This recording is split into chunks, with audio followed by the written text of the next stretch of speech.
Hey, what's going on, Raid fans? It's me again, Muddles. Thanks for joining me today. Today we're going to be playing some more Raid Shadow Legends, and I thought I would touch base on a little bit of Masteries and Minotaurs Labyrinth, if you like. So, some of you might be ignoring Masteries because they're boring to do, but they help out so much. I mean, going into here, this takes a lot of grinding to get down to these, but for your clan boss development, they are so key, or your arena. They're great. I mean, looking at these, you're getting more accuracy. I mean, these give you extra chances to land moves.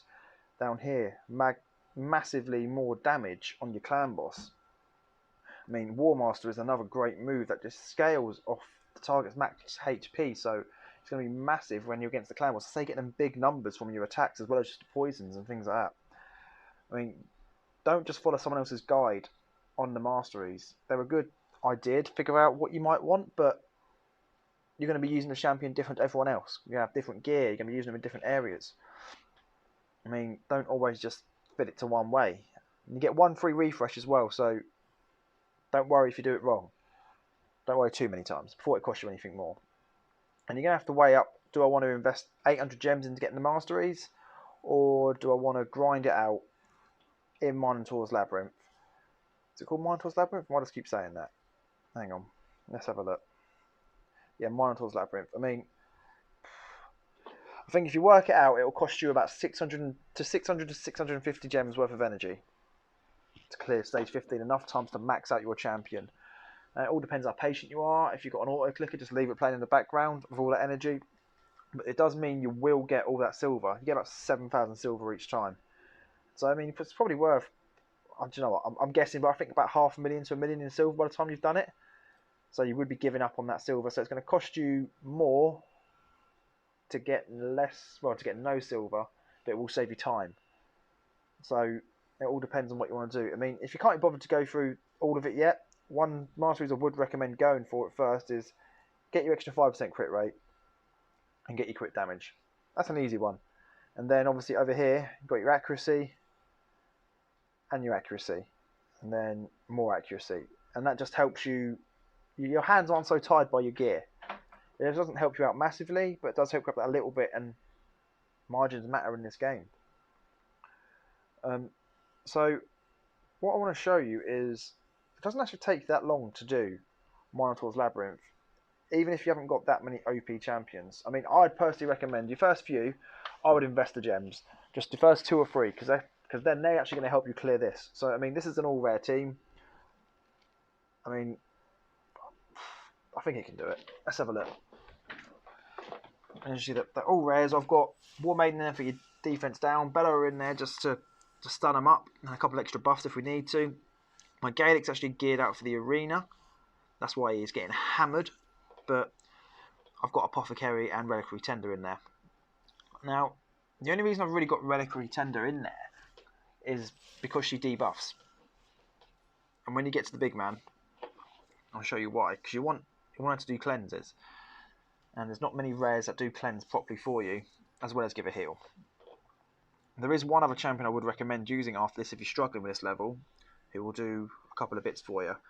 But I mean, as you can see, look, attacks all enemies, deals double damage with the Hex debuff is on, and that's what you want off because that hits hard. I mean, it's not good; it shouldn't really kill you in one hit, but like I said you want to try and get them before the rage really kicks in. Then they start hitting hard. Yeah, so that's the Hex debuff for 5 turns. You want it gone. As you can see, Reliquary Tender's cleaned it off. Not concerned about taking that massive bit of damage. And then it's just a case of grinding it down. I mean, you can do this with 2 or 3 of the starter champions. I mean, ideally, you want a bit of crowd control. Always use War Maiden to get a defense down. She is so good. 3 turn cooldown. Can't recommend her enough. I mean, Apothecary. I only got Apothecary last week. I'm almost 6 months into the game. And sorry, not last week before last. But I would have done so much better with him. I mean, on my free play account, I've got Apothecary, 2 Cold Hearts, I've got a couple of legendaries, all in the first sort of 2 months, and I couldn't believe my luck. So I've been grinding this game out, and it's been hard. I won't get any of the good cards that I wanted. But as you can see, 1 minute 45, an all rare team, so you can do masteries, anyone can. These are all really accessible. I mean, yeah, Bellower and Reliquary Tender, maybe we can change them up for something else, but you just want a bit of crowd control. and also a speed king, and someone to heal a bit. I mean, one other champion I would maybe recommend using for this. Where is she? None of them. If you want to stick with the rares again, it's Eris. Overlooked by a lot of people. I quite liked her. When I didn't have an apothecary or a relic pretender, she was my go-to. And where did she just go? I took her out the vault, I thought. Come on, where are you? Did I not take her out? Nope, didn't take her out. Right, I'll show you again. So if you haven't looked at her kit before, so attacks when enemy grants an extra turn if the target is killed. Okay, not bad. Sort of a meh, but that's pretty cool.